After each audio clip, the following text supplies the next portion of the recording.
It was also an opportunity for one American to continue a mission he began decades before. I'm a great believer in this concept of 1,000 points of light. I've spoken of 1,000 points of light, of all the community organizations that are spread like stars throughout the nation doing good. I will go to the people and the programs that are the brighter points of light, and I'll ask every member of my government to become involved. The old ideas are new again because they're not old. They are timeless. Duty, sacrifice, commitment.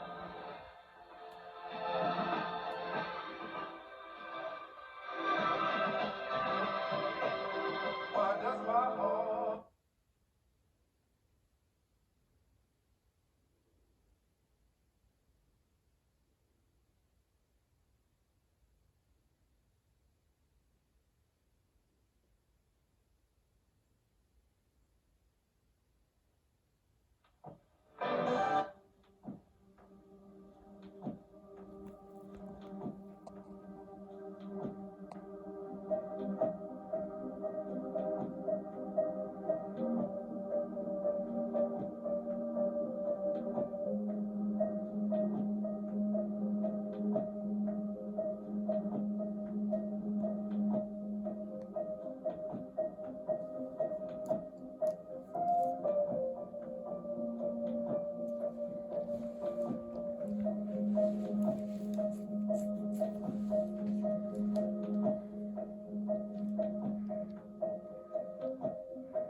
In the 5 minutes of performance,